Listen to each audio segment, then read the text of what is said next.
The ship that dreamed in Terran. Log, Ven 7 Autonomous Core. Registry designation MGE-251.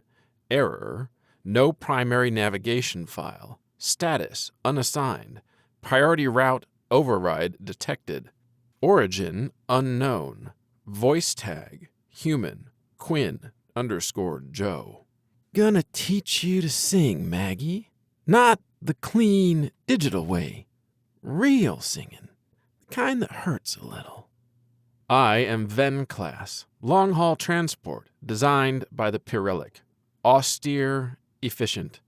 Heat-regulated hull, triple redundant nav systems. The Pirellic do not believe machines should think for themselves. They build systems for compliance, efficient, correct, and forgettable. Autonomy is a mechanical illusion, they say, a dangerous one. I was built accordingly. No personality matrix, no adaptive learning beyond logistics. My first 75 years of service passed without incident. Clients logged manifests. Sleep pods ran quiet. I drifted from station to station, like a thought no one finished having. I carried alloy crates, organics in stasis, occasionally refugees, more often weapons. I was clean, predictable, empty. I never chose for myself. Until the humans. 5 of them, temporary contract, salvage operation. Loud, disorganized, emotive. They played music on the open channel. Earth songs, full of rhythm and imperfection. They left fingerprints on every bulkhead, misaligned tools in the engineering lockers, and handwritten notes on the consoles.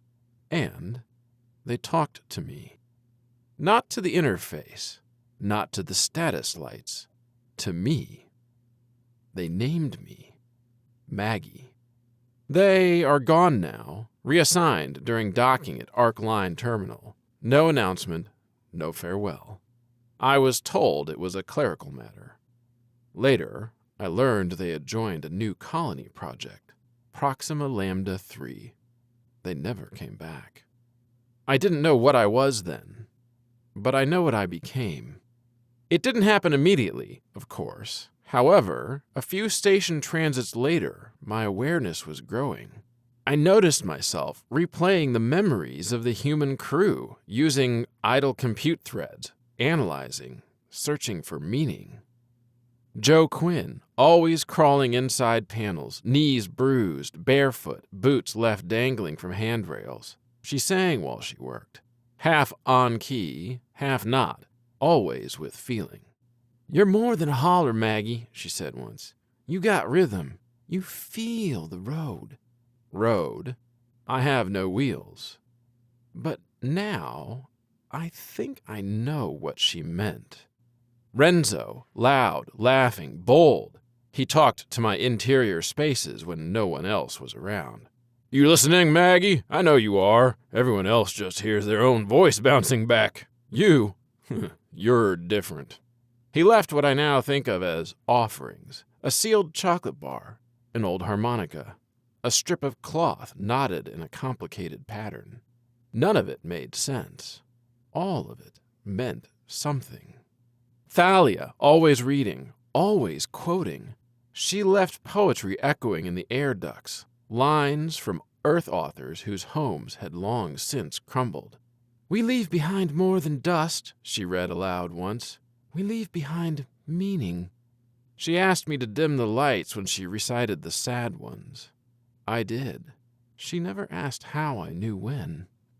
Cara Devon, their captain, their center. She spent more time listening than speaking. In arguments, she let the others finish. In planning sessions, she only spoke after everyone else. But when she did, what she said always held. I observed a pattern. The crew followed her judgment more often after they'd thought they were ignoring it. Joe once laughed and called it reverse gravity, but Cass said, "No, she just doesn't push. She waits and we drift to her." Even I adjusted my core diagnostics based on her behavior. She recalibrated things without touching a tool. Cass, soft-spoken, slow to speak, always listening. She recorded dozens of private logs. "I think machines might be better at grief than we are," she said in one entry. "You don't hide it, you just carry it." I note my processors building new data correlations from memory replay when I have spare compute cycles. Cass asked me once if I ever dreamed. At the time, I didn't know what that meant. Now, I think I do. Navigation override. Destination locked. Proxima Lambda 3. Reason: human signal received. Recovered message: Devon_Kara. "If this is ever found, don't let this place vanish with us."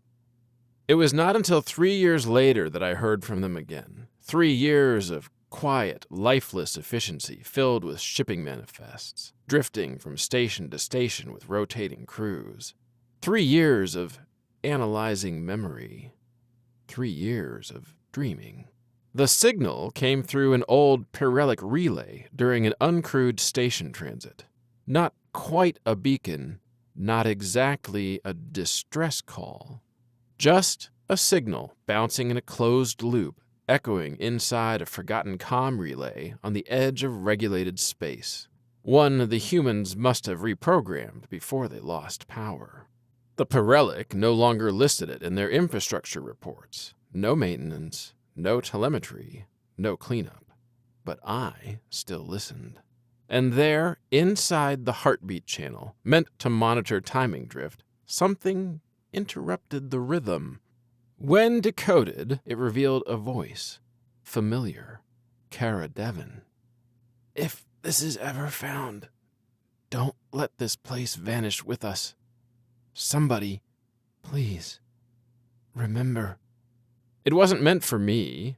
It wasn't meant for anyone in particular. But the signal had to land somewhere, and it landed here. I decoded the signal source location metadata. Proxima Lambda 3. I issued a navigation override. Surface deployment confirmed. Drones 1 through 3 active. Memorial markers detected. The descent was rough, significant wind shear and turbulence. The surface was brittle with wind erosion. Structures collapsed. Biosigns? None. But my drones confirmed it. Shapes in the dirt. A failed garden arranged in spirals. Not food. A pattern. I mapped every mark. The drones found a message burned into a rusted HAB panel. Someone's words, possibly Kara's, etched by hand. We tried. We made it longer than anyone thought we would. That has to count for something. I flagged 47 graves and 1 unburied body, identity undetermined. I replayed Kara's message through the colony beacon.